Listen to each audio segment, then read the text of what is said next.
Welcome to Dateline Polk with news about your county government. I'm your host, Connor Updike. Today you'll learn about County Commission actions from the June 7th board meeting. Parking in and around the Polk County Administration Building and Courthouse will improve later this summer when the new 680-space parking garage is opened. On Tuesday, the board approved the operating hours and fee schedule for those who wish to use it to park their vehicle. The collected parking funds will be used for the garage operating expenses, which are estimated at about $227,000 each year and will be deposited into the county's general fund. The fees to use the garage, which will be open from 7 a.m. to 6 p.m. Monday through Friday, are $2 for the first 2 hours or any portion thereof, 50 cents for each additional hour, $45 for a monthly discount parking pass. Today I was here to present an item to the board to get approval of the new parking rates for the new parking garage. The rates will be $2 for the first 2 hours and 50 cents an hour for each additional hour after that. And we will also offer a discounted parking pass for $45 a month. And the board approved it 5-0. Improving government services is always at the forefront of conducting business at the BOCC. In its recent meeting, the board approved an agreement with Kircher Engineering for its consultant services to develop a pavement management system. This agreement, which is a one-time cost of $286,460, will provide a plan to budget and manage the preservation, maintenance, rehabilitation, and/or repair of the county's network of roadways. Through the first phase, Kircher Engineering will evaluate the county's current procedures and software that it uses for its pavement resurfacing program, make recommendations on the development of an integrated pavement management system, guide long-term financial planning and assessment of potential impacts at various funding levels, and complete its services in 180 days. A second phase of this will be brought back later for consideration by the board. The board voted to transfer $466,470 from the Roads and Drainage Division Millage Fund reserves to the Reynolds Road and Main Avenue Drainage Project.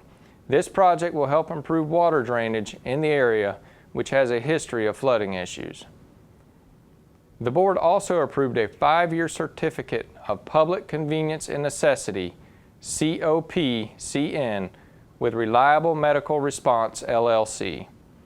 The company, which plans to provide basic life support ambulance service for medically necessary interfacility transport ambulance service in Polk, will only transport non-critical medical patients and will not respond to 911 calls unless requested by the county. Before it begins service, Reliable Medical Response must pass initial state inspections and provide documentation of state licensure within 120 days. If it does not meet these conditions, the company's COP-CN certificate with the county will be null and void. In other news, Tuesday's commission news continued with honoring longtime employees and volunteerism in the community, which included the presentation of service certificates to 2 county employees for their dedicated service to Polk. Dorothy Gail Crawford, a secretary in the Cooperative Extension Office, has worked for the county for 20 years. Gary Powell, who works as an applications manager in the county's Information Technology Division, began working for the county 30 years ago. The board also presented a Certificate of Service Award to Dr. Shandell Terrell for his 7 years of service on the Community Relations Advisory Committee. I was here to talk to the commissioners about my time served on the Community Relations Advisory Council of Polk County, which I'm very grateful to serve on and to represent the constituents here in Polk County to increase diversity programs and diversity throughout Polk County. and Julie Farish, the Executive Director for Habitat for Humanity of East Polk County, presented the Commission with a plaque for the support of a newly built home in the Eloise CRA. I was here to thank them for their participation and partnership with helping Habitat for Humanity of East Polk County. Over the years, they have donated many parcels of land for Habitat for Humanity to build affordable homes for people in need in East Polk County. The homes are not free. They're built by the participants and by the community. And when the home is complete, they pay a 20-year zero-interest mortgage. That way, the payments coming back in can then build the next home. It stays affordable from start to finish, and we just wanted to say thank you to the County Commission for everything they've done, all their participation, and their continued support.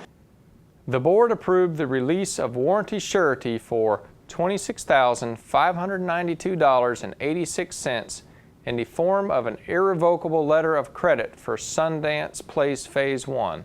Along with the release of a cash surety for $3,575 for Dawsey Oaks. In public hearings.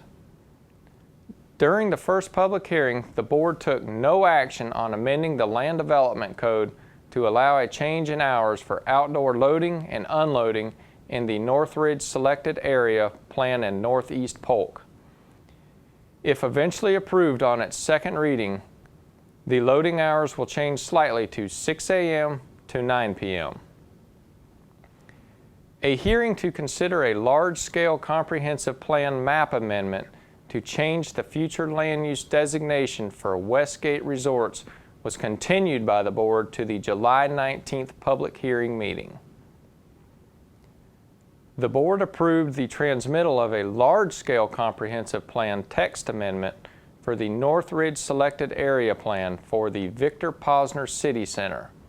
The board also held the first hearing for a Land Development Code text amendment for the same property. The second hearing, which will require action by the board, will be held at a later date. The board approved the transmittal of a large-scale comprehensive plan map and text amendment to change the future land use designation for the creation of the North Lakeland Commerce Park off Memorial Boulevard in Lakeland. The board also held the first hearing to amend the Land Development Code for the same property. The second hearing, which will require action by the board, will be held at a later date. Well, that wraps up this edition of Dateline Polk. To keep current with programs and progress in the county, visit us online at polk-county.net or follow us on Facebook and Twitter. We encourage you to join us at the next scheduled board meeting at 9 a.m. on Tuesday, June 21st. I'm Connor Updike. Thanks for watching.